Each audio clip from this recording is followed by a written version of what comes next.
त्वदीय पद पंकज पंजरान्ते अद्यैव मे विशतु मानसराजहंस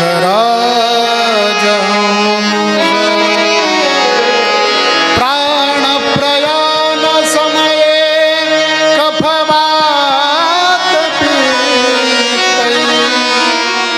कंठावरोधनविधो स्मरणं कुतस्ते। जय जय श्री राधारमण जय जय नवलकिशोर जय गोपीचितचोर प्रभो जय जय माखनचोर।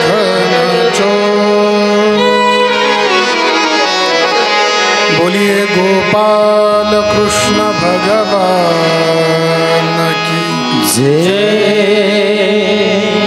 श्रीमद्भागवत महापुराण की जय। श्री शुकदेव भगवान जय। श्री ज्ञानेश्वर महाराज जय। सर्वांनी आपलं मन आणि वाणी पवित्र होण्यासाठी अगदी 2 मिनिटं हाताने टाळी आणि मुखाने भगवंताचं भजन करायचं आहे। सर्वांनी मोठ्या श्रद्धायुक्त अंतकरणाने माझ्या पाठीमागे बोला। हरे कृष्णा कृष्णा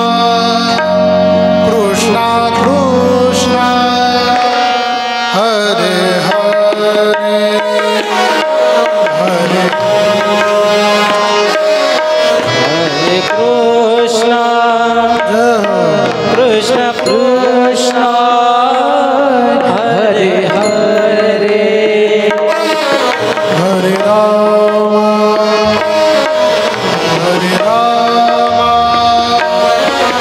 राम राम हरे हरे हरे राम हरे राम राम राम हरे हरे हरे कृष्णा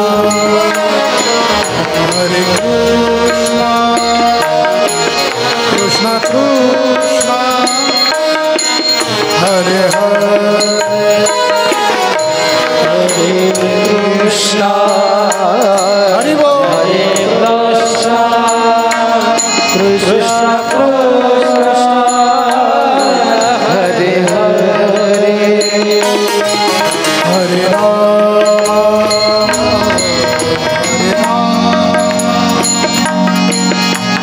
राम हरे हरे हरे राम हरे राम राम हरे हरि हरे कृष्णा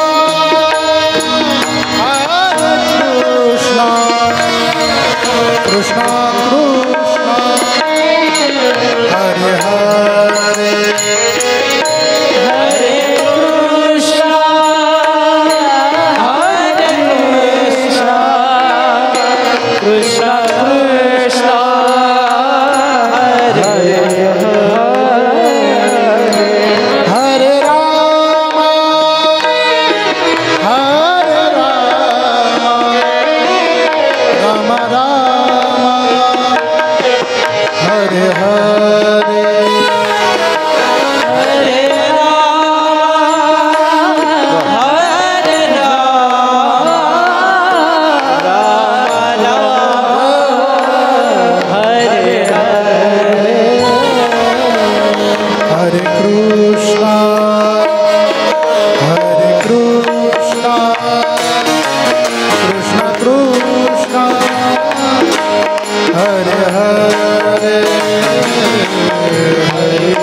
हरि बोल हरे कृष्ण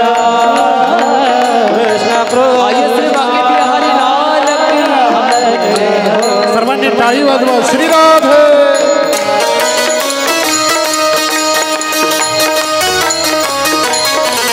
हरि बोल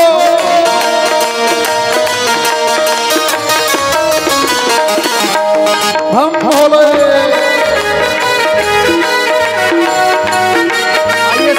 बिहारी लाल की हो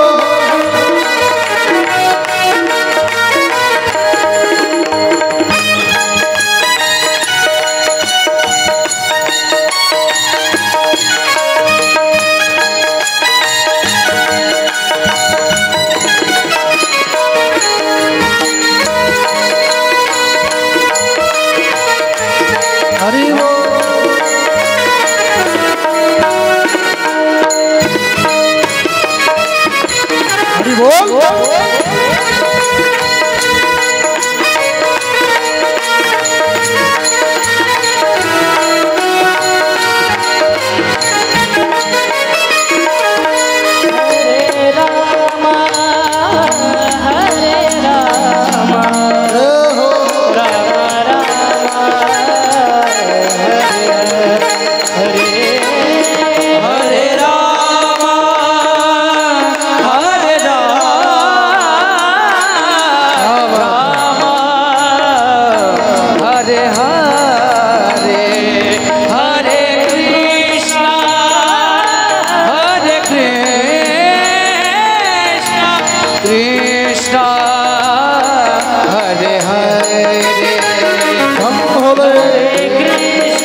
चरोली गावाने केलेलं आहे मला. आणि अशा सुंदर गावामध्ये, अशा पवित्र गावामध्ये आपण सर्वजण बसून भगवंताची कथा श्रवण करत आहोत. हे आपलं मोठं भाग्य आहे. खरं पाहिलं तर गावाचं जेवढं कौतुक करावं तेवढं कमीच आहे. पण आज उशीर झाला आहे कथेला, जास्त काही कौतुक करत बसत नाही. 8:30 वाजून गेलेले आहेत. बाकी 7 दिवस आपल्याकडे आहेतच. पण खरं पाहिलं तर तुम्ही सर्व भाग्यवान आहात. कारण ज्ञानोबारायांच्या पंचक्रोशीमध्ये, ज्ञानोबारायांच्या या दरबारामध्ये तुम्ही सर्वजण राहता. ज्या भूमीमध्ये प्रत्यक्ष ज्ञानोबाराय येऊन गेले, निवृत्तीनाथ येऊन गेले, मुक्ताबाई येऊन गेल्या, सोपान काका येऊन गेले. अहो एवढंच काय, काळाच्या डोक्यावरती पाय देणारे जगद्गुरु तुकोबाराय सुद्धा आपल्या भूमीमध्ये येऊन गेले. अशा महान भूमीमध्ये आपण सर्वजण राहता. तुम्ही सर्वजण फार मोठे भाग्यवान आहात. आणि अशा पवित्र आणि श्रेष्ठ भूमीमध्ये माझ्या जीवनामध्ये श्रीमद भागवत कथा करण्याचा योग आला. हे माझ्यासाठी परमभाग्याचं लक्षण आहे महाराज. आणि खरं तर त्या मंदिरामध्ये मी जी कथा करतोय की ज्या मंदिरामध्ये जवळजवळ 18 वर्षापूर्वी मी वीणापारा करत होतो.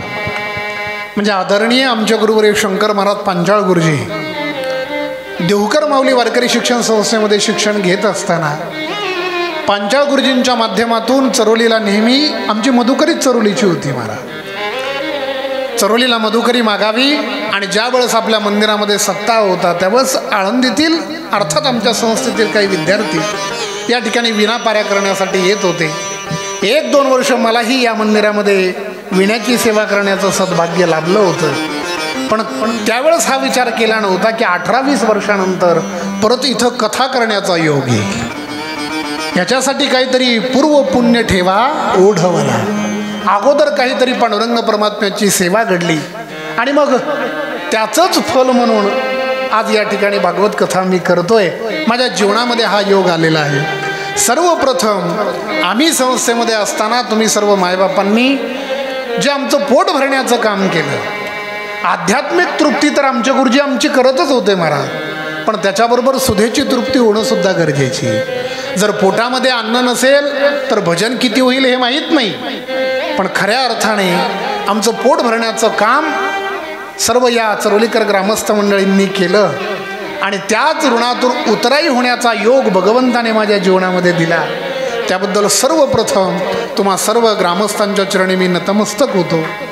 त्यामध्ये सर्व ग्रामस्थ मंडळी असतील, त्यामध्ये या विठ्ठल रुक्मिणी ट्रस्टमधील सर्व ट्रस्टी मंडळी असतील आणि विशेष ज्यांचं आमच्यावर प्रेम आहे, आमचे गुरुबंधूच आहेत, विशेष प्रेम असणारे आमचे सुशील महाराज असतील. खरं तर आळंदीमध्ये त्यांचं आमचं एक वेगळं रिलेशन आहे, ते असतील. त्याचबरोबर आमचे योगेश महाराज असतील, बाकी सर्व उपस्थित महाराज मंडळी, सर्वांच्या चरणी कोटी कोटी दंडवत करतो, प्रणाम करतो.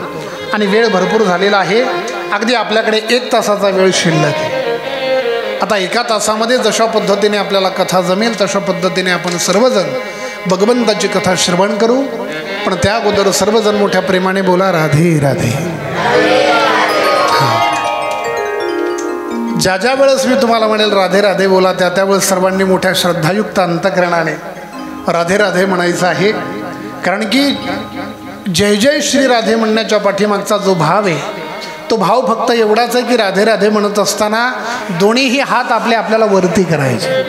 अर्थात जय जय श्री राधे असं म्हटलं की दोन्ही हात वरती करायचे. कदाचित कोणी म्हणेल महाराज हे 2 हात वरती का करायचे, तर त्याच्या पाठीमागचं एकच कारण आहे. जसं एखाद्या वेळेस एखादा शत्रू हरल्याच्या नंतर तो सरेंडर करतो ना, सर्व अस्त्रशस्त्र खाली सोडून देतो आणि म्हणतो आता मी तुम्हाला शरण आलो बाबा. ज्यावेळेस आपण पाकिस्तानवरती विजय प्राप्त केला, कारगिलपर्यंत पोहोचलो, म्हणजे अगदी रावलपिंडीपर्यंत पोहोचलो आणि सर्व पाकिस्तान जिंकल्याच्या नंतर मग जे काही 10-5 शिल्लक होते त्यांनी अस्त्रशस्त्र सोडून दिले आणि हात वरती केले. म्हटले आता आम्ही तुम्हाला शरण आहे, आता आमच्या हातामध्ये काही नाही. तशाच पद्धतीने आपल्याला राधाराणीला सांगायचं आहे की राधाराणी आजपासून 7 दिवस आम्ही तुला शरण आलेलो आहोत बाबा. आता माझ्याकडे कुठलंच अस्त्र नाही, शस्त्र नाही आणि काहीच नाही. काम, क्रोध, लोभ, दंभ, ईर्ष्या, मत्सर, अहंकार सगळं काही मी सोडलंय. बस आता मी तुला समर्पित झालेलो आहे. एकदा तरी माझ्यावर कृपा कर. निश्चित राधाराणी कृपा केल्याशिवाय राहणार नाही. म्हणून सर्वजण मोठ्या प्रेमाने बोला जय जय श्री राधे. ज्याप्रमाणे आपण सर्वजण या ठिकाणी कथा श्रवण करण्यासाठी बसलोय, भगवंताची कथा श्रवण करायची म्हटल्याच्या नंतर भगवंताच्या कथेमध्ये नामस्मरण झालं पाहिजे, भजन झालं पाहिजे. भजन कशासाठी करायचं, तर जोपर्यंत मनाची एकाग्रता होत नाही तोपर्यंत कथा अंतःकरणामध्ये उतरत नाही. अगोदर मंगलाचरण आणि भजन करण्याची जी पद्धत आहे ती याच्यासाठी आहे महाराज. मनाची एकाग्रता झाली पाहिजे, मन भगवंताच्या चरणावर एकाग्र होऊन कथा श्रवण केली पाहिजे. एकदा मन एकाग्र झालं की मग सर्वेंद्रियाची कानं करून कथा आपल्या अंतःकरणामध्ये, शरीरामध्ये त्या ठिकाणी रुजते आणि मग रोमारोमातनं आपण कथा श्रवण करू शकतो. पण त्याच्यासाठी मन एकाग्र होणं गरजेचं आहे. आता सर्वांचं मन एकाग्र झालं असेल, पण मला वाटत नाही अजून झालं आहे की नाही. असं तुमच्याकडे पाहिलं असं वाटतं थोडीशी चंचलता आहे, त्याच्यामध्ये मध्ये लाईटही गेली होती. त्याच्यामुळे परत एकदा आपण अगदी 2 मिनिटाचं नामस्मरण करू. सर्वांनी हाताने टाळी वाजवा, मुखाने भजन करा आणि मग आपण कथेचा प्रारंभ करू. सर्वांनी मोठ्या श्रद्धायुक्त अंतःकरणाने हाताने टाळी वाजवा आणि मुखाने भगवंताचं भजन बोला. हरि बोल. जय जय राधा रमण हरि बोल. जय जय राधा रमण हरि बोल. जय जय राधा, जय जय राधा रमण हरि बोल. जय जय राधा रमण हरि बोल. जय जय राधा रमण हरि बोल. जय जय राधा रमण हरि बोल.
राधा रमण हरि बोल जय जय राधा रमण हरि बोल जय जय राधा रमण हरि बोल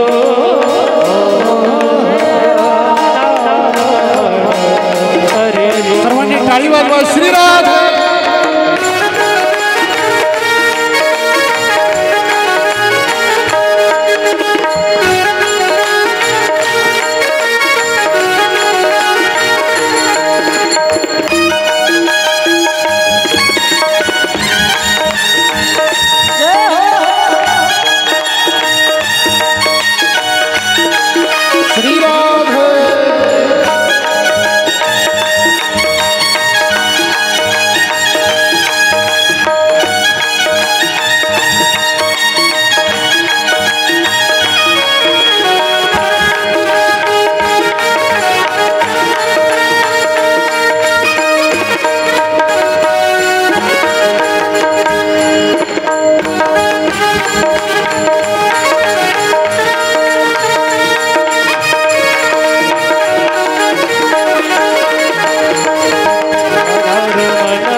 जय जय राधा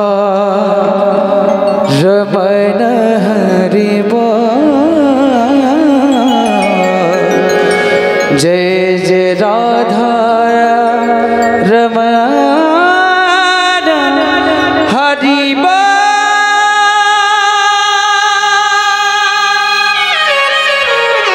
जय जय श्री राधे।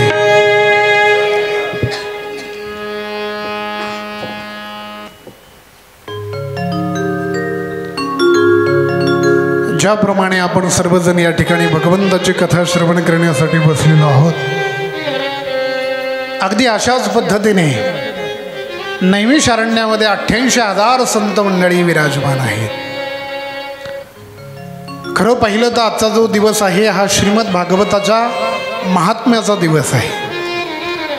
अर्थात जी श्रीमद भागवत कथा आपल्याला श्रवण करायची आहे, ज्या भागवत कथेचा आपल्याला 7 दिवस आनंद घ्यायचा आहे, ज्या रसामध्ये आपल्याला न्हावून निघायचं आहे, ती भागवत कथा म्हणजे नेमकं आहे काय? कशाला म्हणतात भागवत कथा? भागवत कथा म्हणजे काय कुठल्या शाळेमध्ये शिकवलेला पाठ आहे का? भागवत कथा म्हणजे कुठल्या 2 नेत्यांमधलं संभाषण आहे का? का भागवत कथा 2 मित्रांमध्ये मारलेल्या गप्पा आहेत? भागवत कथा म्हणजे नेमकं काय? याचं विशुद्ध विवेचन ज्याच्यामध्ये केलं जातं त्याला श्रीमद भागवत ग्रंथाचं महात्म्य म्हणतात महाराज. आणि आज आपण त्या श्रीमद भागवत ग्रंथाच्या महात्म्याची कथा अर्थात महात्म्य श्रवण करणार आहोत.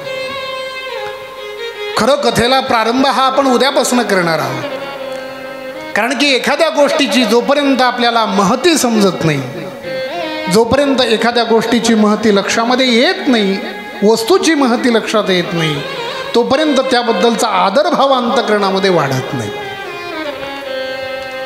आदर वाढण्यासाठी अगोदर त्याची महती समजणं गरजेचं आहे. जसं गुरुवर्य नेहमी सांगत असतात की एक जण गायी चारण्यासाठी जंगलामध्ये गेला आणि जंगलामध्ये गायी चारत असताना अचानक त्याचं लक्ष एखाद्या चमकणाऱ्या वस्तूकडे गेलं. ती वस्तू थोडी चमकत होती. तो जवळ जाऊन त्याने पाहिलं तर काहीतरी फार सुंदर चमकतंय. नेमकं काय हे त्याला माहीत नाही, पण चमकतंय ना, दिसायला सुंदर दिसतं म्हणून ती चमकणारी वस्तू त्याने उचलली आणि आपल्याला अत्यंत प्रिय असणारी जी गाय आहे त्या गायीच्या गळ्यामध्ये बांधली.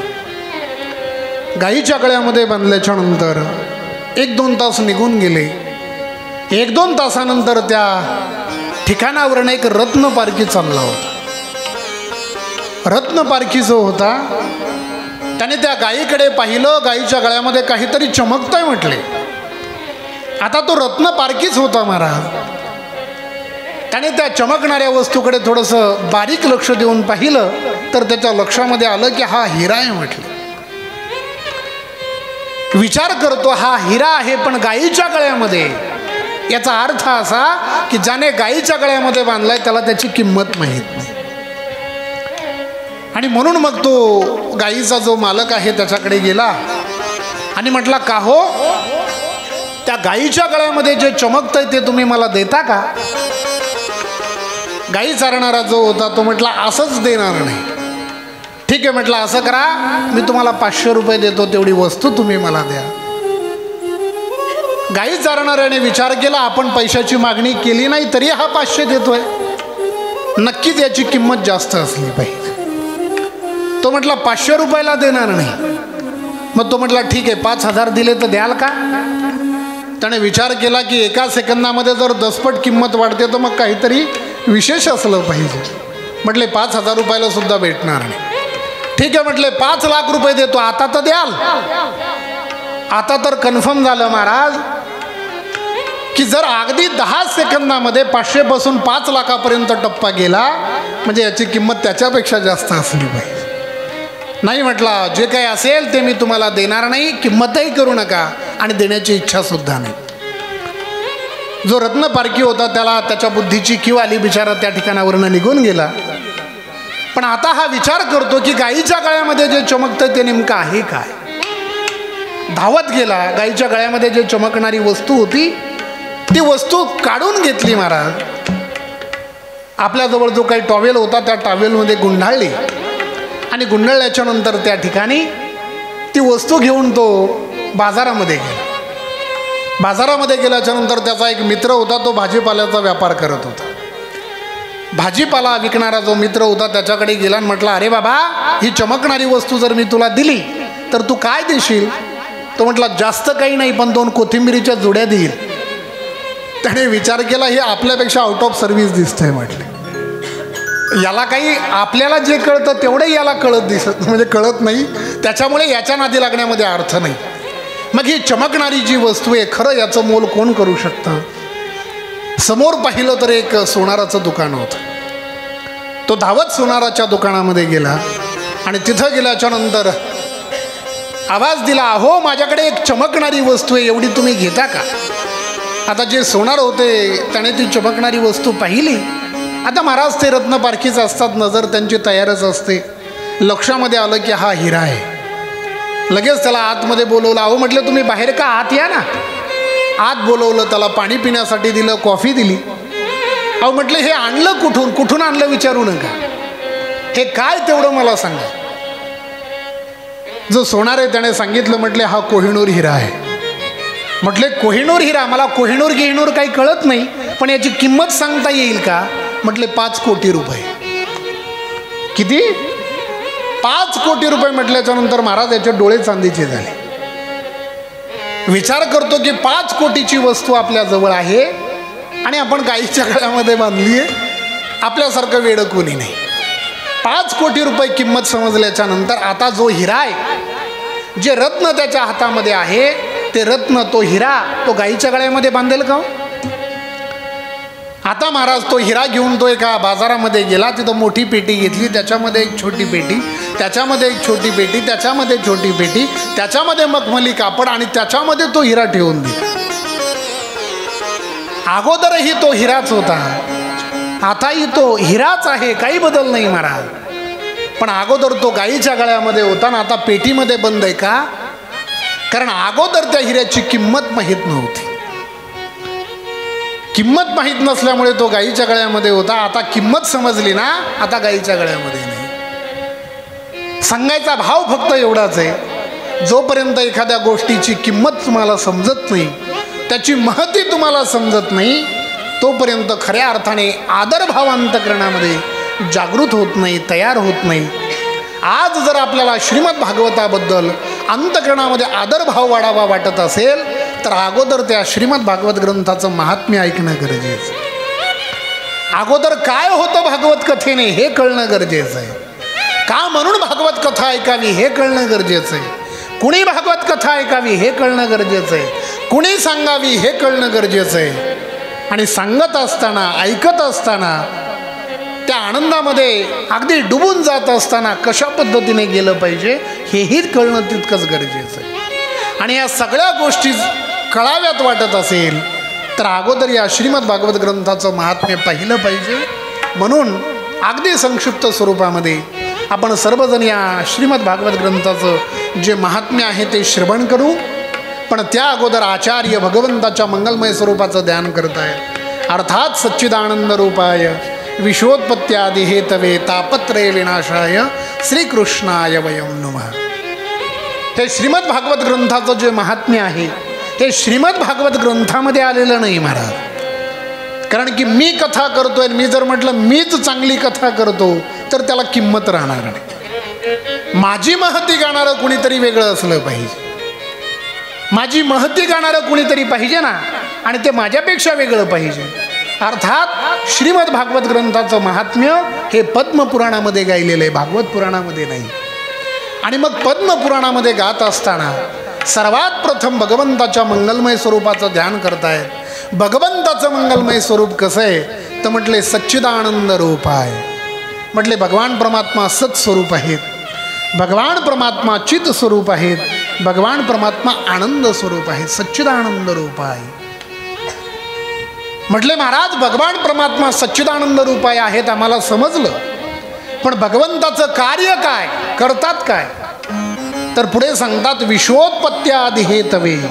विश्वाला बनवतात, विश्वाचं पालन करतात आणि विश्वाचा संहार करून टाकतात. म्हटले भगवान परमात्मा सच्चिदानंद रूप आहेत आमच्या लक्षात आलं. भगवान परमात्म्याचं कार्य काय हेही आमच्या लक्षात आलं. भगवंताचा स्वभाव कसा एवढं सांगता का. आणि मग पुढे सांगतात की तापत्रय विनाशाय. भगवंताचा जो स्वभाव आहे तो अत्यंत दयाळू आहे, मला अत्यंत कृपाळू आहे. भगवंताचा स्वभाव एवढा दयाळू आहे की आचार्य वर्णन करतात ऐसो को उदार जगमाही. भगवंतासारखं उदार या भूतलावरती कोणी नाही. काय औदार्य आहे भगवंताकडे. भगवान परमात्मा खऱ्या अर्थाने जीवाचे तिन्ही प्रकारचे ताप नष्ट करतो महाराज. मग त्याच्यामध्ये आध्यात्मिक ताप असो, आधी दैविक ताप असो, किंबहुना आधी भौतिक ताप असो. तापत्रय विनाशाय श्रीकृष्णाय वयं नमः. अशा श्रीकृष्ण भगवंताला आपण सर्वजण नमस्कार करू. वयं नमः म्हटलेलं नाही महाराज. नम म्हटलं असतं तर एकट्याने नमस्कार केला असा त्याचा अर्थ झाला असता. वयं नुमः याचा अर्थ मी एकटा करत नाही, आपण सर्वजण त्याला प्रणाम करू. म्हणून सर्वांनी त्या ठिकाणी हात जोडले आणि सर्वजण श्रीकृष्ण भगवंताला वंदन करत आहेत. आपणही श्रीकृष्ण भगवंताला प्रणाम करू.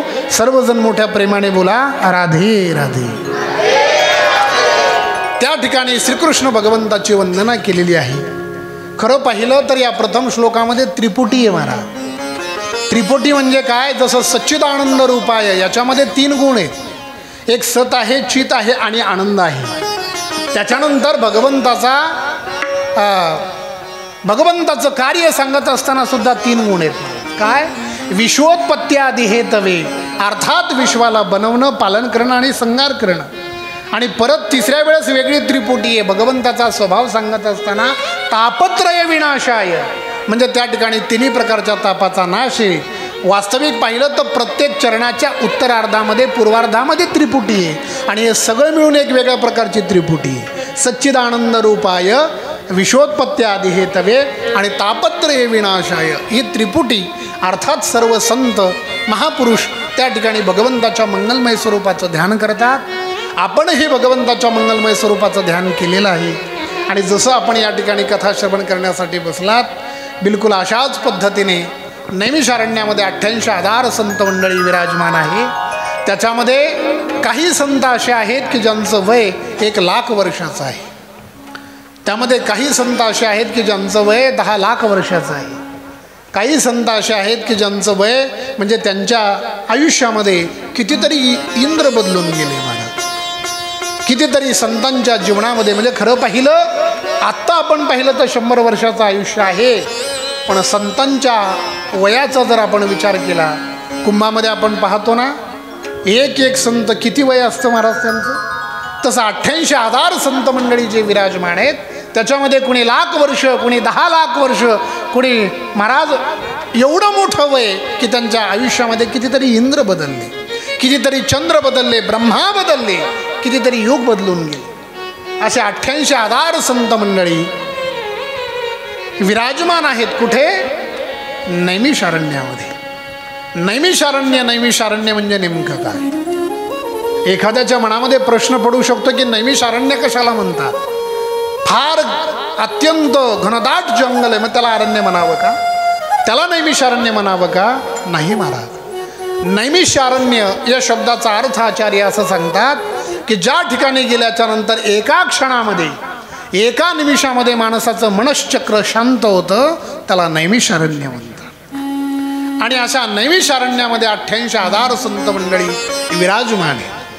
खरं तर एक वेळ सर्व संतांच्या मनामध्ये असा भाव आला की म्हटले भगवंताची कथा आपल्याला श्रवण करायची, पण कुठे बसून कथा श्रवण करावी?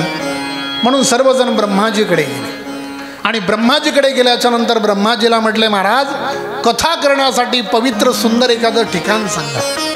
ब्रह्माजी म्हटले, मी हे चक्र सोडतो, ज्या ठिकाणी हे चक्र शांत होईल समजा त्या ठिकाणी तुम्ही बसून कथा करावी. ब्रह्माजीने सोडलेलं चक्र ज्या अरण्यामध्ये शांत झालं त्याला नैमिषारण्य म्हणतात. आणि त्या नैमिषारण्यामध्ये 88,000 संत मंडळी विराजमान आहे. त्यामध्ये शौनकजी हे प्रधान श्रोता आहे. म्हणजे जसं आपल्या कथेमध्ये मुख्य यजमान इथं बसलेत ना समोर, कथा चालू होण्याच्या 15 मिनिटं अगोदर कथा मंडपामध्ये यावं आणि कथा संपल्याच्या नंतर 10-15 मिनिटानंतर जावं, हे त्यांचं काम आहे. रोज हार बदललेला आहे का? देवाची शुचिर्भूतता पाळली जाते का? तिथं नैवेद्य दाखवला जातो का? दान दक्षिणा ठेवली जाते का? हे सगळं कोण पाहतं? तर यजमान पाहतं. तसं त्या 88,000 साधू संत मंडळींमध्ये एक प्रधान श्रोता होते ज्यांचं नाव होतं शौनकजी. शौनकजी सर्वांचे प्रधान श्रोता म्हणून त्या ठिकाणी विराजमान होते. त्यांचा एक रोजचा एक नित्यक्रम होता, त्यांचा एक दिनक्रम होता. काय? रोज कुणाच्या तरी मुखातनं भगवंताची कथा श्रवण करायची. आज विचार करत होते की नेमकं कुणाच्या मुखातून कथा श्रवण करावी, कारण तिथं बसलेले जेवढे काही महात्मा होते सर्वांच्या मुखातनं कथा श्रवण करून जवळजवळ झालेली होती. मग आज विचार करत होते की कुणाच्या मुखातनं कथा श्रवण करावी. एवढ्यामध्ये त्यांना समोरून परम युवा संत अर्थात सूतजी येताना दिसले. सर्वांनी सूतजींना पाहिलं आणि महाराज श्री संताची माथा चरणावरी साष्टांग हे करी दंड. सूतजींना पाहिलं, मन भरून आलं आणि सर्वजण सूतजींना पाहून जागेवर उठून उभे राहिले. सर्वांनी सूतजींना प्रणाम केला. सूतजी विचार करतायत की मी यांच्यापेक्षा वयाने लहान आहे, अहो मी यांच्यापेक्षा बलाने लहान आहे, मी यांच्यापेक्षा धनाने लहान आहे, मग हे लोक मला का प्रणाम करताय? सूतजींना थोडीशी लाज वाटली, संकोच वाटला. आणि मग सूतजी त्यांना म्हटले, अहो तुम्ही नका मला प्रणाम करू, तुम्ही सर्वजण मला का प्रणाम करतायत? अहो मी तुमच्यापेक्षा फार लहान आहे, मी तुमच्यापेक्षा छोटा आहे. असं म्हटल्याच्या नंतर त्या सर्व शौनकादिक ऋषींनी सांगितलं, महाराज भलेही तुम्ही वयाने लहान असाल, भलेही तुम्ही बलाने लहान असाल, भलेही तुम्ही धनाने लहान असाल, पण शास्त्र असं सांगतं की धनवृद्ध्वा बलवृद्ध्वा आयुवृद्ध्वाश्च तथैवच ते सर्वेपि ज्ञानवृद्ध्वश्च किंकरा शिष्य किंकरा. जो धनाने मोठा आहे तो सर्वांमध्ये मोठा नाही, जो बलाने मोठा आहे तो सर्वांमध्ये मोठा नाही, जो वयाने मोठा आहे तो सर्वांमध्ये मोठा नाही. मग सर्वात मोठा कोण आहे? की ज्याच्याकडे ज्ञानाची शक्ती आहे. आणि तुमच्याकडचं जर ज्ञान पाहिलं तो कोटी सूर्य समप्रभ, करोडो सूर्यासारखं ज्ञान तुमच्याकडे आहे. म्हणून महाराज तुम्ही लहान नाही, तुम्ही सर्वश्रेष्ठ आहात, तुम्ही मोठे आहात. आणि म्हणून तुम्हाला पाहिल्याच्या नंतर आमच्या अंतःकरणामध्ये असा भाव होतो की काहीतरी विचारावं, काहीतरी प्रश्न करावेत. सर्वजण मोठ्या प्रेमाने बोला राधे राधे. काहीतरी प्रश्न करावेत, अंतःकरणामध्ये हा भाव आहे. मायबापांनो, मानवी जीवनामध्ये जीवन जगत असताना प्रश्न असे असले पाहिजेत की जे प्रश्न विचारल्याच्या नंतर आपला उद्धार हा निश्चित होईल. महाराज प्रश्न विचारावा माझ्या अर्जुनाने आणि उत्तर द्यावं श्रीकृष्ण भगवंताने. यया किरीटीची या बोला जेने जगतबंधू संतोषला, असा प्रश्न असावा. या ठिकाणी सर्व शौनकादिक ऋषी जे आहेत ते सूतजींना पाहतायत, सूतजींना नमस्कार करतात आणि नमस्कार करून म्हणतात की महाराज काहीतरी विचारावं असा आमच्या अंतःकरणामध्ये भाव. सूतजी म्हणतायत तुमच्या प्रश्नाची उत्तर मला देता येतील का? निश्चित देता येतील, मला काही चिंता करण्यासारखं नाही. अंतःकरणामध्ये काहीतरी विचारण्याचा भाव आहे. विचारू का? म्हटले जरूर विचारा. आणि मग त्या ठिकाणी म्हणतायत की अज्ञानध्वांत विध्वंस कोटी सूर्य समप्रभ सूताख्या ही कथा सारम मम कर्ण रसायन. महाराज आमचा प्रश्न असा आहे की भक्ती ज्ञान विरागाप्तो विवेको वर्धते महान माया मोह निरासश्च वैष्णवे क्रियते कथम. भक्ती ज्ञान आणि वैराग्य वाढण्यासाठी वैष्णव लोक काय करतात म्हटलं. वैष्णवे क्रियते कथम, माया मोह निरासश्च, मायामोहाचं निवारण करण्यासाठी वैष्णव लोक काय करतात. तसं जर पाहिलं तर या मृत्यू लोकामध्ये सर्व जीव अत्यंत या कलियुगाच्या प्रतापाने कलुषित झालेला आहे म्हटले.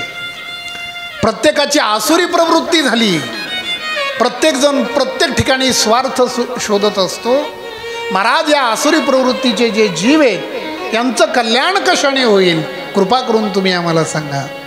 आणि सर्वात महत्त्वाचं म्हणजे कृष्ण प्राप्ती करम शाश्वत साधनम तद्वदाधुना.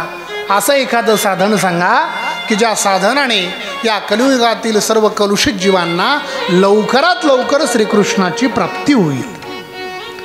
असा प्रश्न विचारल्याच्या नंतर सूतजी अत्यंत प्रसन्न झाले. सूतजी म्हणतात ऋषींनो, तुमच्या मनामध्ये माझ्याबद्दल फार आदर आहे, फार श्रद्धा आहे. वास्तविक खरा जर विचार केला तर शौनकादिक ऋषी म्हणतात महाराज हे सर्व प्रश्न आम्ही तुम्हाला का विचारले माहिती? कारण तुमच्यावरती गुरुदेव भगवंताची मोठी कृपा आहे. ज्याच्यावर गुरुदेव भगवंताची कृपा आहे ना त्याच्या जीवनामध्ये काही कमी पडत नाही म्हटले. एखाद्याला जर चिंतामणी भेटला आणि त्याने जर एखाद्या वस्तूचं चिंतन केलं तर ती वस्तू त्याला लगेच प्राप्त होते. एखादा जर कल्पवृक्षाखाली बसला आणि एखाद्या वस्तूची कल्पना केली तर ती वस्तू त्याला लगेच भेटते. पण कल्पवृक्ष आणि चिंतामणीमध्ये हे सामर्थ्य नाही की जे भगवंताचा ब्रह्म साक्षात्कार करून देते. हे सामर्थ्य फक्त आणि फक्त गुरुदेव भगवंताच्या कृपेमध्ये आहे. आणि महाराज ती गुरुदेव भगवंताची कृपा तुम्हाला प्राप्त आहे म्हणून आम्ही तुम्हाला हे प्रश्न विचारतोय.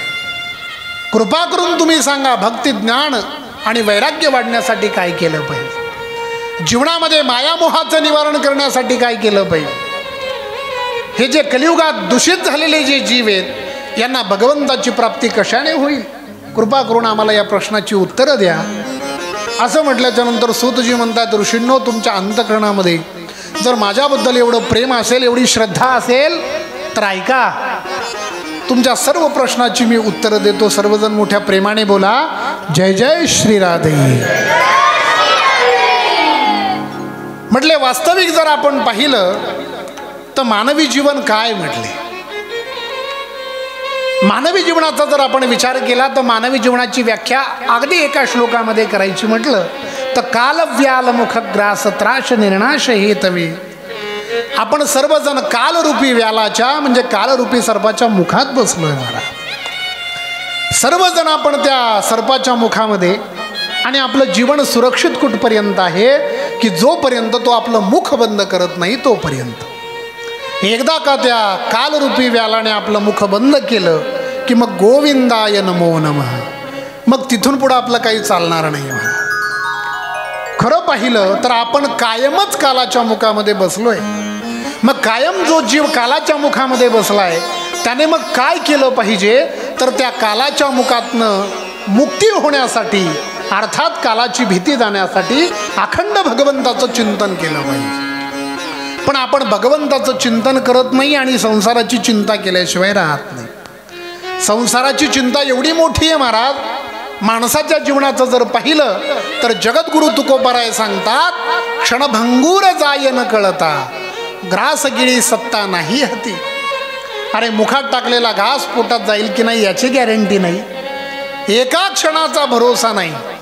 तरीही आपण महाराज अगदी वर्ष 2 वर्ष 10 वर्षाचं नियोजन करून अहो म्हटले 8 दिवसानंतर इथं जायचंय, 1 महिन्यानंतर असं आहे, 2 महिन्याने हे करायचं, 3 महिन्याने असं आहे, पुढच्या वर्षी हे करणार, MBBS होणार, डॉक्टर होणार, इंजिनियर, किती पुढचा विचार आपण करतो. पण खरं जर पाहिलं तर एका क्षणाचा तरी भरोसा आहे का? क्या भरोसा है इस जिंदगी का, साथ देती नहीं हर किसी का. एका क्षणाचा भरोसा नाही. पण आपण संसाराची चिंता एवढी करत बसतो, कायम संसाराच्या चिंतेमध्ये रत असतो. आपण खऱ्या अर्थाने मानवी जीवनामध्ये संसाराची चिंता मिटावी आणि भगवंताचं चिंतन वाढावं, त्याच्यासाठी ही भागवत कथा आहे, त्याच्यासाठी ही कृष्ण कथा आहे. मग म्हटले महाराज त्याच्यासाठी जर कृष्ण कथा असेल, त्याच्यासाठी ही भागवत कथा असेल, तर मग आमचं मन भगवंताच्या चरणाजवळ अर्थात या भगवंताच्या कथेमध्ये कसं लागेल.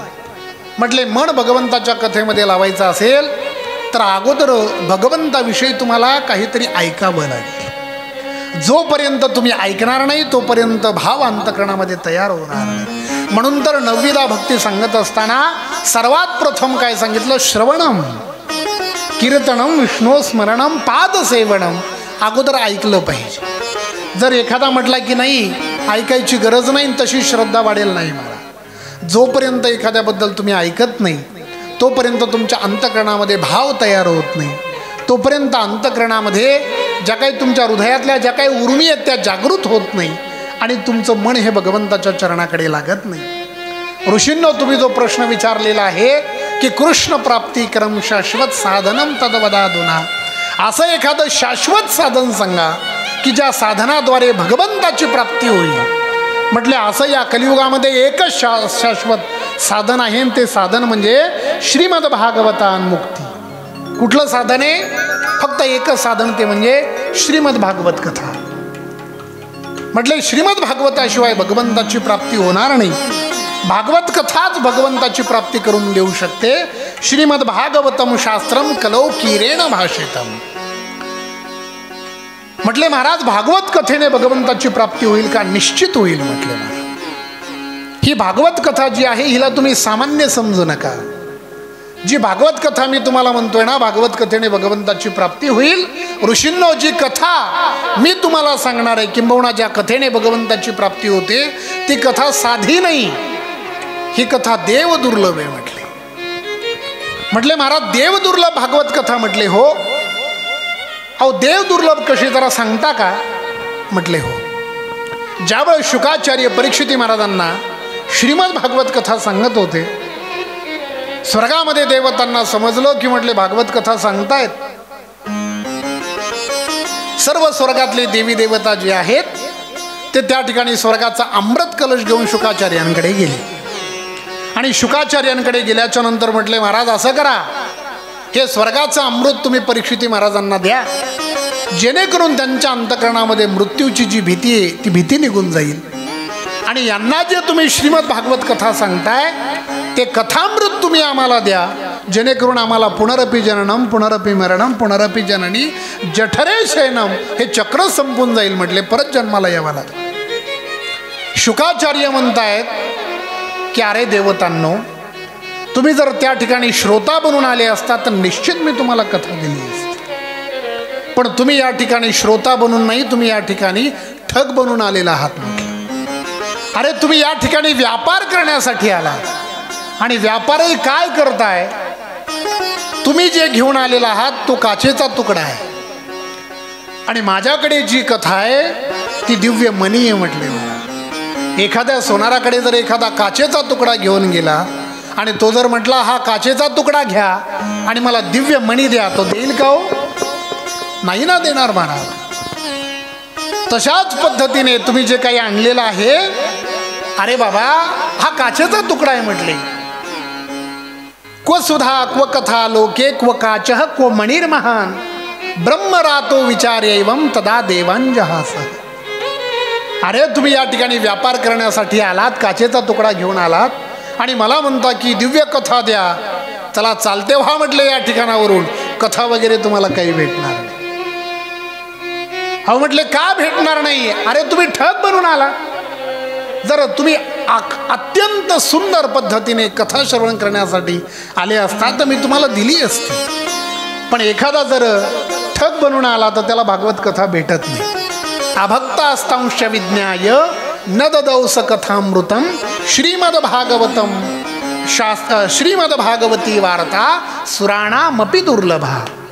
म्हणजे देवांना दुर्लभ असणारी ही कथा शुकाचार्यांनी देवांना दिली नाही महाराज. त्या सभेतनं धक्के देऊन हाकलून दिलं. चला चालते व्हा म्हटले इथून. आणि धक्के देऊन हाकलल्याच्या नंतर सर्वजण अत्यंत क्रोधायमान झाले. सर्वजण रागा भरले, अत्यंत क्रोध आला आणि कुठे गेले? ब्रह्माजीकडे गेले. आणि ब्रह्माजीकडे जाऊन म्हटले, ओ ब्रह्माजी, असा अपमानच करायचा होता तर स्वर्गाचा राजा मला कशाला बनवलंय? ब्रह्माजी म्हटले काय झालं?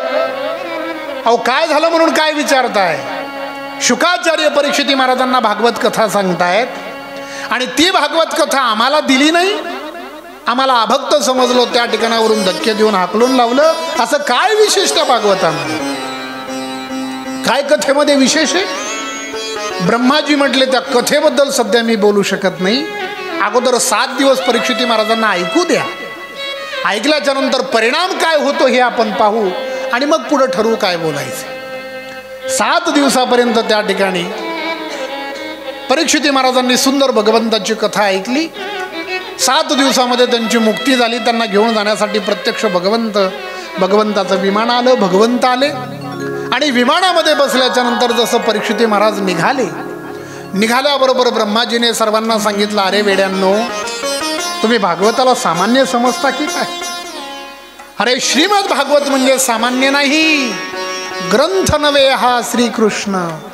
गीते वेधी मनपूर्ण अनन्य होता या शरण क्वचित टळे जन्म. त्रिताप जाती चिरहे शांती नात ही वदती. अरे हा ग्रंथ काही साधा नाही म्हटले. अरे श्रीमद भागवत म्हणजे प्रत्यक्ष कृष्ण एवही भगवंताचं वाङ्मय स्वरूप आहे. म्हटले महाराज आमच्या बुद्धीला पटत नाही. तुम्ही म्हणताय श्रेष्ठ आहे, आम्हाला नाही पटत. मग हे बाकीचे जे काही धर्मशास्त्र आहेत, ग्रंथ आहेत, याला किंमत नाही का? म्हटले सर्वांचीच किंमत आहे, नाही असं नाही, पण सर्वांमध्ये श्रेष्ठ श्रीमद भागवत. अरे भागवत कथा ऐकल्याच्या नंतर जर परीक्षिती महाराज भगवंताच्या धामाला जात असतील तर याच्यापेक्षा अजून वेगळा चमत्कार काय पाहिजे? लघुनन्यानि जातानि गौरवेण इदं महत् तदा ऋषिगणा सर्वे विस्मयं परमं येयु. असं म्हटल्याच्या नंतर सर्वजण म्हटले नाही महाराज, आम्ही मान्य करायला तयार नाही. मग ब्रह्माजी म्हटले काय करावं लागेल? काही नाही म्हटले, आपण तराजू घेऊन तोलू म्हटले. आणि मग त्या ठिकाणी तराजू घेण्यात आलं. ब्रह्माजीच्या हातामध्ये त्या ठिकाणी एक तराजू आहे. एका पारड्यामध्ये जेवढे काही अन्य सर्व धर्मग्रंथ आहेत ते एका पारड्यामध्ये ठेवले आणि एका पारड्यामध्ये श्रीमद भागवतजींना विराजमान केलं. आणि विराजमान केल्याच्या नंतर जेव्हा तो असं उचलला महाराज ग्रंथ, ते पारडं उचललं, तराजू उचलल्याबरोबर पाहिलं तर ज्या पारड्यामध्ये भागवतजी आहे ते पारडं खाली गेलं आणि ज्याच्यामध्ये अन्य ग्रंथ आहेत ते वरती गेलं. अहो ज्याच्यामध्ये वजन आहे ते खालीच जाणार ना महाराज. अर्थात श्रीमद भागवत या सर्व धर्मशास्त्राचा मुकुटमणी आहे महाराज. म्हणून श्रीमद भागवतजीचा जे पारडं आहे ते खाली गेलं आणि मग त्यांनी सर्वांना सांगितलं, अरे बाबा हे श्रीमद भागवत जे ग्रंथ आहे हा सामान्य ग्रंथ नाही म्हटलं, हा प्रत्यक्ष भगवंताचं वाङ्मय स्वरूप आहे. म्हणून प्रत्येकाने या भागवत कथेला त्या ठिकाणी चुकवायचं नाही. प्रत्येकाने या भागवत कथेचा अगदी शब्द न शब्द त्या ठिकाणी श्रवण करायचा महाराज. नुसता श्रवण करायचं नाही, त्याचं मनन करायचं, नुसतं मनन करायचं नाही, त्याचं चिंतन करायचं. नुसतं चिंतन करायचं नाही, त्याचं निधिध्यासन करायचं. म्हटले महाराज ही भागवत कथा एवढी सुंदर आहे, देव दुर्लभ ही कथा आहे, तर मग किती दिवसात ऐकली पाहिजे हो? म्हटली जर सकाम अनुष्ठान असेल तर ही 7च दिवसामध्ये ऐकली पाहिजे. म्हटले महाराज मग कृपा करून सांगा 7च दिवसामध्ये ऐकावी ही परंपरा कुठून चालू झाली? सर्वात प्रथम 7 दिवसामध्ये भागवत कथा कुणी ऐकली, कुठं ऐकली, कशी ऐकली, जरा सांगता का म्हटले आम्हाला? कारण की 10 दिवस, 11 दिवस, 15 दिवस, महिन्याचं अनुष्ठान करू शकतो ना. 7च दिवसामध्ये ऐकली पाहिजे ही परंपरा कुठून चालू झाली? कृपा करून तुम्ही आम्हाला सांगा. सांगतो म्हटले, पण त्या अगोदर सर्वांनी मोठ्या प्रेमाने अगदी 2 मिनिटं हाताने टाळी वाजवा, कारण की निद्रादेवीचं आगमन झालेलं आहे. आता थंड हवा चालू आहे महाराज, सुंदर वातावरण आहे. आमच्या निगडे महाराजांची एवढी सुंदर सिस्टीम आहे, त्याच्यामध्ये मग हळूहळू डोळे लागू शकतात. आणि समोर जे बसलेले आहेत, कथा चालू आहे, ते म्हणतात महाराज तुमचं बरोबर आहे. एखादा विषय सांगितला महाराजांनी, त्यांच्याकडे पाहिलं की ते म्हणतात तुमचं बरोबर आहे, तुमचं चालू द्या, तुम्हाला काही अडचण नाही. आता कथा चालू झाली म्हटल्यावर निद्रादेवी येणारच आहे. आता ती निद्रादेवी घालवण्यासाठी वेळोवेळी आपल्याला भगवंताचं भजन कीर्तन करणंच आहे. 2 मिनिटं त्या ठिकाणी सर्वजण मोठ्या प्रेमाने हाताने टाळी वाजवा आणि सर्वजण मोठ्या प्रेमाने भगवंताचं भजन करा. हरी बोल.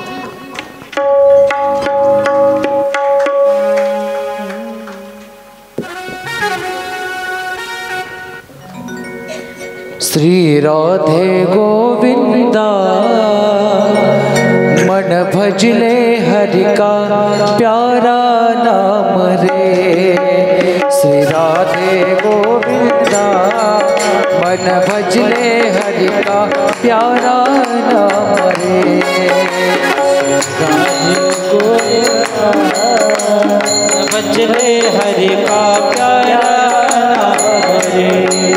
श्री राधे गोविंदा मन भजले हरि का प्यारा नाम. श्री राधे गोविंदा मन भजले हरि का प्यारा नाम रे. श्री राधे गोविंदा मन भजले हरि का प्यारा नाम रे. श्री राधे गोविंदा मन भजले हरि का प्यारा नाम रे. श्री राधे गोविंदा मन भजले हरि का प्यारा नाम रे. भजले हरि का प्यारा नाम रे. भजले हरि का प्यारा नाम रे. भजले हरि का प्यारा नाम रे. भजले हरि का प्यारा नाम रे. श्री राधे गोविंदा मन भजले हरि का प्यारा नाम रे. श्री राधे गोविंदा मन भजले हरि का प्यारा नाम रे. राधे गोविंदा भज भजले सर्वांनी बोला श्रीराम.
भजले हरि का प्यारा नाम रे।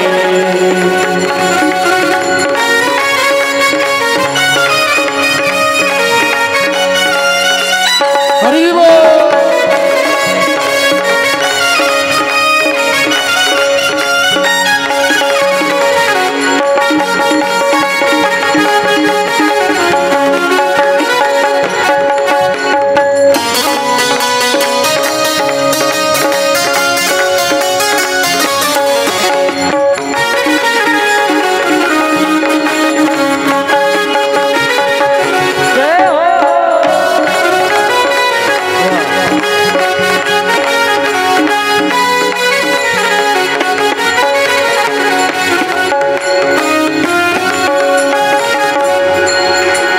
मन भजले श्री राधा नाम, श्री राधा मेरा राम। मन भजले हरि का प्यारा नाम, मन भजले हरि का। जय जय श्री राधे। म्हटले महाराज 7 दिवसामध्ये भगवंताची कथा ऐकावी हा जो नियम आहे, ही परंपरा जी आहे ती कधीपासून चालू झाली कृपा करून आम्हाला सांगा। त्यावेळेस सांगतात की सर्वात प्रथम ही परंपरा जी आहे ही नारदांपासून चालू झाली। म्हटले महाराज नारदांनी सर्वात प्रथम सप्ताह विधीचा जो सप्ताह श्रवणाचा जो विधी आहे तो नारदांनी ऐकला। म्हणजे नारदांपासून ती परंपरा चालू झाली। कशा पद्धतीने चालू झाली कृपा करून आम्हाला सांगता का? त्यावेळेस त्याचा विस्तार करत असताना आचार्य सांगतायत की एक वेळेची गोष्ट आहे। एकदा ही विशालायाम चत्वार ऋषयो मला सत्संगार्थम समायात दद्रसूस्तत्र नारदम। एक वेळेस विशालापुरी म्हणजे बद्री आश्रमामध्ये सनक सनंदन सनातन सनत कुमार हे चारीही भावंड बसले असताना या चारीही भावंडांनी आकाश मार्गाने त्या ठिकाणी नारदांना जाताना पाहिलं। आणि नारदांना जाताना पाहिल्याच्या नंतर प्रश्न केला, कथम ब्रह्मण दीनमुख कुतश्चिंता तुरो भवान त्वरितम गम्यते कुत्र कुतश्चा गमनम तब। महाराज कुठून आलेला आहात, कुठे चाललेला आहात? अहो तुमचं मुख एवढं दीनहीन का दिसतंय? म्हटले कुठलं टेन्शन तुम्हाला सतवतंय जरा सांगता का? कारण की संतांच्या जीवनामध्ये कुठलं टेन्शन नसतं। म्हटले जे खरे संत आहेत त्यांच्या जीवनामध्ये काय टेन्शन आहे? अहो जे खरे संत आहेत ते अखंड भगवंताचं भजन करतात आणि वा वाहारे मोज फकीरांना। संतांच्या जीवनामध्ये काय टेन्शन आहे? पण तुमच्याकडे पाहिल्याच्या नंतर असं वाटतं की तुमचं मुख दीन आहे महाराज। कथम ब्रह्मण दीनमुख कुतश्चिंता तुरो भवा। अहो कुठली चिंता तुम्हाला सतावते जरा मला कृपा करून सांगता का? त्यावेळेस नारदजी सनक सनंदन सनातन सनत कुमार या चारही भावंडांना म्हणतायत, महाराज एक वेळेस माझ्या मनामध्ये असा भाव झाला की सत्संग करावा आणि मग सत्संग करण्यासाठी कुठे केला पाहिजे? स्वर्गामध्ये सत्संग नाही, कैलासामध्ये सत्संग नाही। स्वर्गे सत्येच कैलासे वैकुंठे नास्तियम रस। हा रस स्वर्गामध्ये नाही, कैलासामध्ये नाही, वैकुंठामध्ये नाही, मग कुठं? फक्त आणि फक्त मृत्यू लोकामध्ये। फक्त आणि फक्त पृथ्वीवरती भगवंताची कथा सत्संग हा आपल्याला पाहायला मिळतो।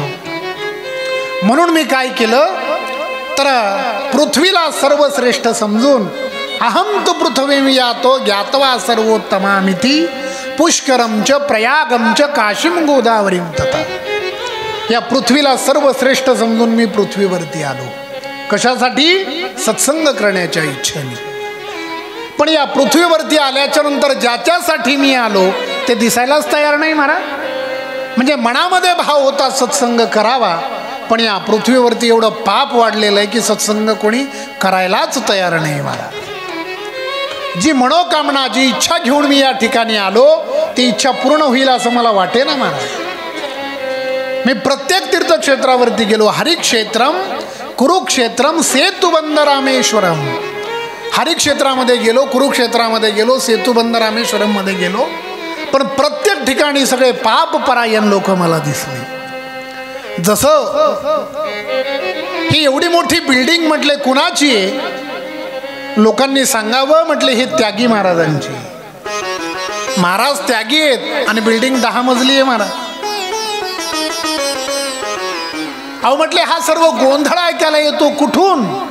म्हटले मौनी बाबांच्या आश्रमात.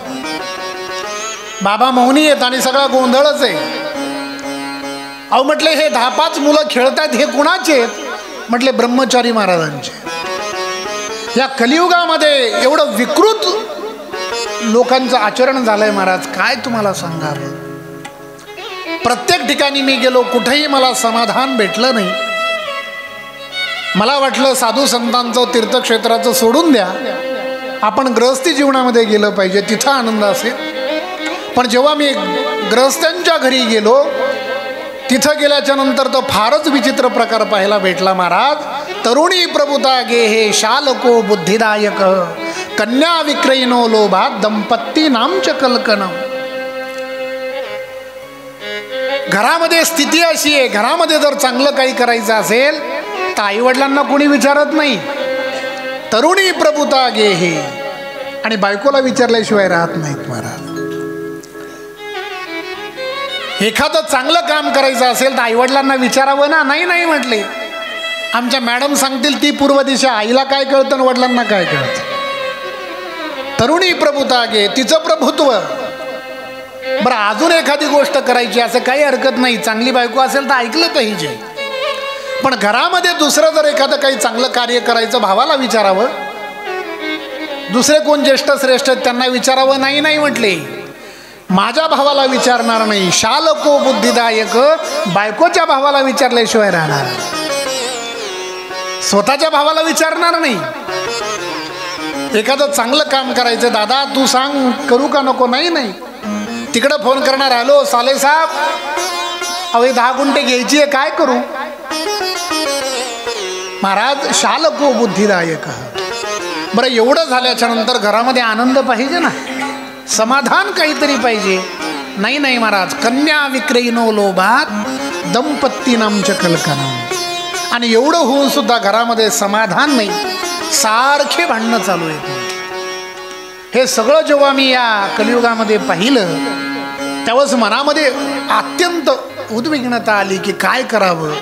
अरे उगाच आपण या पृथ्वीवरती आलो. अरे बरं होतं आपण आपल्या लोकांमध्ये होतो. जसं दुसऱ्या ग्रहावरून कोणीतरी खाली उतरल्यावर ते पिक्चरमध्ये दाखवतात ना, गलती से नीचे आ गया ऊपर अच्छा था, तसं ब्रह्माजी म्हटले, नारदजी म्हणतात की वरतीच बरं होतं बाबा, उगाच आलो. हे सगळं जेव्हा मी फिरत होतो, तीर्थयात्रा करत होतो, वेगवेगळ्या तीर्थावर जात होतो, हे सगळं फिरत मी जेव्हा श्रीधाम वृंदावनामध्ये गेलो, तेव्हा श्रीधाम वृंदावनामध्ये गेल्याच्या नंतर मात्र मला एक आश्चर्य पाहायला भेटलं. तत्राश्चर्यं मया दृष्टवं श्रूयतां तन्मुनीश्वरः एका तू तरुणी तत्र निषन्ना खिन्न मानसा. एक आश्चर्य पाहायला भेटलं. काय तर त्या श्रीधाम वृंदावनामध्ये यमुनेच्या किनारी एक स्त्री रुदन करते महाराज. तिच्यासमोर तिचे 2 मुलं जे आहेत ते वृद्धावस्थेला प्राप्त झाले. बाकी हजारो स्त्रिया त्या ठिकाणी हवा घालतायत. माझ्या मनामध्ये असा भाव आला की जाऊन त्या स्त्रीला विचारावं, देवी तुला काय त्रास आहे, काय तकलीफ आहे. विचारण्यासाठी पुढं जाणार एवढ्यात परत मनात भाव आला, मी जर तिथं विचारायला गेलो ती जर म्हटली, ए बाबा तुला काय करायचंय, तू तुझं काम बघ, कशाला उगाच घेणं ना देणं कंदील लावून येणं आहे का, काही संबंध नाही ना, कशाला तिथं जावं, आपला अपमान होईल, हा भाव माझ्या अंतःकरणामध्ये आला. आणि म्हणून मग मी त्या ठिकाणावरून वापस फिरलो, तिच्याकडे गेलो नाही. पण तिच्याकडे जेव्हा मी गेलो नाही तेव्हा त्या स्त्रीने मला दुरून पाहिलं आणि पाहिल्याबरोबर त्याच स्त्रीने मला आवाज दिला, भो भो साधो क्षणं तिष्ठ मश्चिंतामपि नाशय दर्शनं तव लोकस्य सर्वथा गहरं परं. भो भो साधो क्षणं तिष्ठ. महाराज थांबा, कुठे निघाला, एक क्षण थांबा, कारण की संतांचा एक क्षण जरी जीवनामध्ये भेटला तरी जीवनाचं कल्याण होतं महाराज. आणि महाराज तुमच्यासारख्या संतांचं दर्शन सहजासहजी होत नाही. त्याच्यासाठी कितीतरी जन्माचं भाग्य असावं लागतं. भाग्योदयेन बहुजन्म समर्जिते सत्संगमं च लभते पुरुषो यदा वै अज्ञान हेतकृत मोह मदांधकार नाशम विधाय हित तदोदयते विवेक. महाराज तुमचं दर्शन सहजासहजी होत नाही. बहु अवघड आहे संत भेटी परी जग जेठी कृपा की. महाराज अहो भाग्य माझं की तुमचं दर्शन मला प्राप्त झालं. महाराज अशी कृपा न करता जाऊ नका. भो भो साधो क्षणम तिष्ठ. साधो एक क्षणभर थांबा. आणि मग थांबा म्हटल्याच्या नंतर मी त्यांच्याकडे गेलो. गेल्याच्या नंतर मी विचारलं, देवी तुम्ही कोण आहात, तुमच्या जीवनामध्ये काय त्रास आहे तुम्हाला. त्यावेळेस त्या स्त्रीने आपला परिचय करून सांगितला, अहम भक्ती रीती ख्याता इमो मे तनयो मतो ज्ञान वैराग्य नामानो काल योगेन जर्जरे. म्हटले मी प्रत्यक्ष भक्ती आहे. आणि हे वृद्ध अवस्थेला जे दोघं जण पडलेत ना, हे माझे दोन मुलं आहेत. एकाचं नाव ज्ञान आहे आणि एकाचं नाव वैराग्य आहे. अहो म्हटले मग ज्ञान आणि वैराग्य हे मुलं हे वृद्ध कसे झाले. म्हटले कलियुगाचा प्रताप. कलियुगामध्ये ज्ञानालाही कोणी विचारत नाही आणि वैराग्याकडे तर कोणी पाहतच नाही. माझी ही जी अवस्था आहे ना, फार बिकट अवस्था महाराज या कलीच्या प्रतापामुळे झाली. महाराज माझ्या उत्थानासाठी, माझ्या मुलांच्या उत्थानासाठी काहीतरी करा. नाहीतर एक गोष्ट लक्षात ठेवा, इदम स्थानम परित्यज्य विदेशम गम्यते मया. भक्ती महाराणी नारदांना म्हणते, माझ्या उत्थानासाठी काहीतरी करा, नाहीतर इदम स्थानम परित्यज्य, या भारत देशाला सोडेल आणि विदेशम गम्यते मया, दुसऱ्या कुठल्या तरी देशामध्ये जाऊन राहील. नारदांनी ते पाहिलं. नारद म्हटले, देवी असा विचार करू नका. अहो तुम्ही हा जो विचार करताय हा चुकीचा आहे, असं करू नका. अहो ज्याच्या ज्याच्या जीवनामध्ये तुम्ही गेलात त्याचं कल्याणच झालं ना. ज्याच्या जीवनामध्ये भक्ती महाराणी आहे त्याचं कल्याण होतं हे निश्चित आहे. असा काही विचित्र विचार तुम्ही करू नका. भक्ती महाराणी म्हटली, काय सांगावं नारदा. अहो मी उत्पन्न कुठं झाले, द्रविड देशामध्ये. उत्पन्ने द्रविडासाम वृद्धी कर्नाटको गते क्वचित क्वचित महाराष्ट्रे गुर्जरे जीर्णताम गतः. द्रविड देशामध्ये मी उत्पन्न झाले. त्याच्यानंतर वृद्धी कर्नाटकमध्ये मला वृद्धी भेटली, म्हणजे थोडी पुष्टता आली. महाराष्ट्रामध्ये काही काही ठिकाणी लोक मला विचारतात, क्वचित क्वचित महाराष्ट्र, जसं आळंदी आहे, देऊ आहे, चरोली आहे, पंढरपूर आहे, अशा ठिकाणी विचारतात ना मला. पण गुजरात प्रांतामध्ये जाईपर्यंत जीर्णतामगत तिथं कोणी मला विचारायला तयार. महाराज धन्य हे श्रीधाम वृंदावन आहे की वृंदावनस्य संयोगात पुनस्त्वाम तरुणी नवा धन्यम वृंदावनम तेन भक्ती नृत्यती यत्र च. या वृंदावनामध्ये मी थोडी पुष्ट झाले, जरा माझ्यामध्ये बल आलं, हे वृंदावन धन्य आहे महाराज. पण अशी जर माझी अवस्था राहिली, माझे मुलं जर असे वृद्ध राहिले, तर मी या देशाला सोडेल आणि विदेशम गम्यते मया, विदेशात निघून जाईल. नारदजी म्हटले, देवी तसं करू नका. मग महाराज माझ्या उत्थानासाठी तुम्ही काहीतरी प्रयत्न करा. नारदजी म्हटले, काही चिंता करू नका, आता 1 मिनिटामध्ये तुमचं दुःख मी दूर करतो. आणि मग नारदांनी 4 वेद, 6 शास्त्र आणि 17 पुराणांचं पारायण केलं. 18व्याला अजून हात लावला नाही. 17 पुराणांचं पारायण केलं.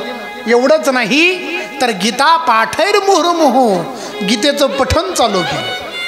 जोपर्यंत गीतेचा पाठ चालत होता तोपर्यंत भक्ती ज्ञान वैराग्य पुष्ट होत होते. आणि गीतेचा पाठ बंद झाला की परत म्हातारे होत होते. बराच वेळ नारदांनी त्या ठिकाणी प्रयोग केला, काही उपयोग झाला नाही. शेवटी नारदांना प्रश्न पडला, काय करावं. नारदांनी आकाशाकडे पाहिलं तर आकाशवाणी झाली, महाराज योमवाणी तदैवा भून मारिषे उद्यतामती. काय पुढं, उद्यमा सफलस्तेयम भविष्यती न संशय. महाराज उद्यम करा, सफलता नक्की भेटेल, उद्यम करा. मग आत्तापर्यंत करत होतो हे काय होतं म्हटले, हे काय उद्यम नाही का, उद्यमच आहे म्हटले, पण चांगला उद्यम करा. काहीतरी सत्कर्म करा. आता सत्कर्म करा म्हटल्याच्या नंतर नारदजी म्हटले मग गीतेचं पारायण करत होतो हे काय दुष्कर्म आहे का? अहो हे सत्कर्मच आहे ना.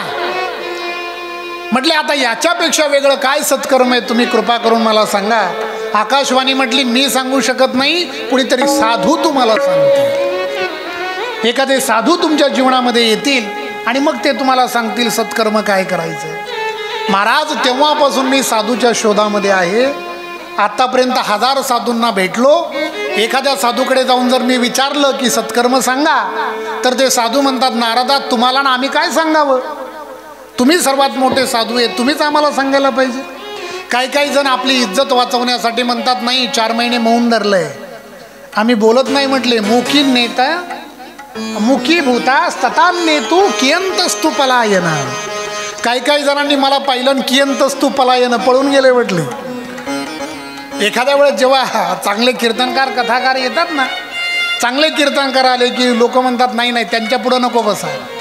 का नाही म्हटले ते संस्था जोडले, त्यांचा अभ्यास मोठा आहे. आपल्याला विचारलं तर त्याच्यापेक्षा ते म्हणतात मुकीने म्हणजे मुकी भूतास ततान्ने तू, आम्ही मौन धरलंय, आम्ही कीर्तनात बोलत नाही. आणि कियंतस्तु पलायन बाकीचे पळून गेले म्हटले. आता मला प्रश्न पडलाय सत्कर्म कोण सांगेल. महाराज आत्तापर्यंत मी साधूच्या शोधामध्ये होतो, कोणी भेटलं नाही. पण आता माझ्या भाग्याचा उदय झाला. सनक सनंदन सनातन सनत कुमार तुम्ही चारी भावंड मला भेटली. आता तुम्हीच मला सांगा कुठलं सत्कर्म करू की जेणेकरून भक्ती ज्ञान आणि वैराग्याचं दुःख दूर होईल. प्रश्न काय होता की नारदा कथम ब्रह्मण दीन मुख, तुम्हाला दुःख काय. तर नारद म्हणतात मला माझ्यासाठी दुःख नाही, मी दुःखी काय आहे कारण की भक्ती ज्ञान आणि वैराग्य दुःखी. मग त्यांचं दुःख दूर करण्यासाठी मी साधूचा शोध घेत होतो. योगायोगाने तुम्ही भेटले. आता त्यांचं दुःख दूर होण्यासाठी काय करायला पाहिजे तुम्ही सांगा. सनक सनंदन सनातन सनत कुमार चारी भावंड हसले आणि म्हटले नारदा अहो एवढं क्षुल्लक गोष्ट आहे त्याच्यासाठी एवढं टेन्शन घेतात का. अहो फक्त भक्ती ज्ञान वैराग्याचं दुःखच दूर करायचं आहे ना. अहो मग एकच साधन आहे श्रीमद भागवता लाप सतुगीत शुकादिबी. श्रीमद भागवत कथा करा सगळ्यांचं दुःख दूर होईल. असं म्हटल्याच्या नंतर नारदजी म्हटले मी असं ऐकलंय की श्रीमद भागवत जे आहे ते वेदाचं फळ आहे. मग वेदाचं फळ जर असेल तर मी आतापर्यंत वेदाचे पाठ केले त्याने काही झालं नाही, ह्या फळाने काय होईल. त्यावेळेस सनक सनंदन सनातन सनत कुमार हे चारी भावंड नारदांना सांगतात नारदा आपण जर आंब्याच्या झाडाजवळ गेलो, आंब्याचं फळ गोड आहे म्हणून जर आपण जर अशी कल्पना केली की याची सालही गोड असेल, याचे पानही गोड असतील, तर जो रस फळामध्ये आहे तो तुम्हाला पानामध्ये भेटेल का, तो तुम्हाला सालीमध्ये भेटेल का. नाही ना, कारण की फळामध्ये सार तत्व आहे. तशा पद्धतीने श्रीमद भागवत हे वेदाचं सार तत्व अर्थात फळच आहे, पण त्याच्यामध्ये अमृत द्रव संयुक्त अमृतत्व भरलेलं आहे. म्हणून तुम्ही काय करा त्या ठिकाणी श्रीमद भागवत कथे सुंदर पद्धतीने श्रीमद भागवत कथा करा जेणेकरून भक्ती ज्ञान वैराग्याचं दुःख दूर होईल. नारदजी म्हटले मग आता करा म्हणून कुणाला सांगताय. करा नाही आता तुम्हीच करा, आम्ही ऐकण्यासाठी बसतो म्हटले. कारण की भागवत कथा करायची म्हटल्याच्या नंतर वक्ता पाहिजे, तो चांगला पाहिजे, विद्वान पाहिजे, वैष्णव पाहिजे. आणि त्याच्यामध्ये ही आमचे सगळी ही बालगोपाळजी मंडळी आहे. आज विशेष सर्वजण शोभायात्रेसाठी आले होते. खरं पाहिलं तर हे सर्व ज्ञानोबारायांचे साधक आहेत आणि सर्वांच्या अंतःकरणामध्ये कथेविषयी फार श्रद्धा आहे. म्हणून तर सर्व मोठ्या जोशामध्ये आणि आनंदामध्ये जयकारा लावताय. बरोबर आहे ना. सर्वजण मोठ्या प्रेमाने बोला राधे राधे, जय जय श्री राधे. ज्यावेळेस 4-5 दिवसाची कथा पूर्ण झाली आणि 5 दिवसाची कथा पूर्ण झाल्याच्या नंतर प्रश्न केला नारदांनी की म्हटले महाराज एखाद्या ज्ञानी व्यक्तीने भगवंताची कथा ऐकली आणि त्याचा उद्धार झाला, काय आश्चर्य. एखाद्या वैराग्यवानाने भगवंताची कथा ऐकली त्याचा उद्धार झाला, काय आश्चर्य. अहो एखाद्याच्या अंतःकरणामध्ये अगोदरच श्रद्धा आहे, अगोदरच भक्ती आहे, त्याने कथा ऐकली त्याचा उद्धार झाला, काय आश्चर्य आहे. पण एखाद्या पापी जीवाचा उद्धार भगवंताच्या कथेने झालाय काय. असा प्रश्न केल्याच्या नंतर सनक सनंदन सनातन सनत कुमार म्हणतात, नारदा अहो एखाद्या पापी जीवाने भगवंताची कथा ऐकली आणि त्याचा उद्धार झाला का, हा प्रश्नच करू नका म्हटलं. कारण अहो नुसतं पापी जीव नाही, एखाद्याने मरेपर्यंत भगवंताचं भजन केलं नाही, भगवंताचं भजन न करता तो मेला आणि मेल्याच्या नंतर जर भूत पिशाच्य बनला आणि पिशाच्य बनल्याच्या नंतर त्याच्या नावाने जरी भगवंताची कथा ठेवली तरी म्हटले त्याचा उद्धार होतो. एखादा अत्यंत पापी आहे, आयुष्यभर पाप कर्मच केलंय, त्याच्या पलीकडे दुसरं काहीच केलेलं नाही आणि पाप करत करत त्याचा जीव गेला, तो नंतर भूत बनला, पिशाच्य बनला आणि त्याच्या मुक्तीसाठी जर त्याच्या नावाने भगवंताची कथा ठेवली तरी त्याचा उद्धार होतो म्हटले.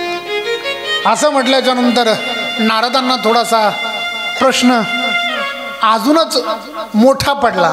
नारदजी म्हटले, तुम्ही हे सांगताय सगळं बरोबर आहे, पण माझ्या बुद्धीला पटत नाही म्हटले महाराज. जगद्गुरु तुकोबाराय म्हणतात, जर बुद्धीला पटत नसेल तर पुराणांना विचारलं पाहिजे. तुका म्हणे नाही विश्वास ज्या म्हणी, पहावे पुराणी विचारोणी.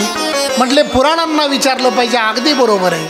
मग पुराणात अशी एखादी कथा आहे का की जो भूत पिशाच्य बनला होता त्याच्या नावाने कथा ठेवली आणि त्याचा उद्धार झाला? आहे म्हटले. कुठली कथा आहे तर आचार्य वर्णन करतात की ये मानवा पापकृतस्तु सर्वदा सदा दुराचारता विमार्गगा क्रोधाग्नि दग्धाम कुटिलश्च कामिनः सप्ताह यज्ञेन कलौ पुनंती. एखादा भूत पिशाच्य असला आणि त्याच्या नावाने कथा ठेवली तर त्याचा उद्धार होतो. म्हटले महाराज एखादी कथा सांगा ना. आणि मग एक कथा सांगताय, तुंगभद्रा तटे पूर्व मभूतपत्तनमुत्तमम यत्र वर्णा स्वधर्मेण सत्य सत्कर्म तत्परः. म्हटले एक तुंगभद्रा नावाची नदी, त्याच्या शेजारी एक नगर आहे, त्या नगराचं नाव आहे उत्तम नगर आणि त्या उत्तम नगरामध्ये आत्मदेव नावाचे ब्राह्मण राहतात. आत्मदेव नावाचे जे ब्राह्मण आहेत, घरामध्ये सर्व काही आहे महाराज, ऐश्वर्य आहे, मान आहे, प्रतिष्ठा आहे, सगळं काही आहे, पण जीवनात एका गोष्टीची कमी आहे. काय? त्यांच्या जीवनामध्ये पुत्र नाही महाराज. म्हटले महाराज मग पुढचा वृत्तांत काय सांगा. म्हटले सांगू, पण मग आता उद्या सांगू, आरती पेटूनच आलेली आहे, तर उद्या संक्षिप्त स्वरूपामध्ये थोडंसं महात्म्य पाहू आणि नंतर आपण उद्या ग्रंथामध्ये प्रवेश करणार आहोत. ज्या श्रीमद भागवत ग्रंथामध्ये 18,000 श्लोक आहेत, 335 अध्याय आहेत आणि 12 स्कंद आहेत. हे सर्व आपण उद्यापासून श्रवण करणार आहोत. आता आरती पेटलेली आहे, त्याच्यामुळे सर्वांनी आरतीसाठी आपल्या जागेवर उठून उभे राहा. सर्वजण मोठ्या श्रद्धायुक्त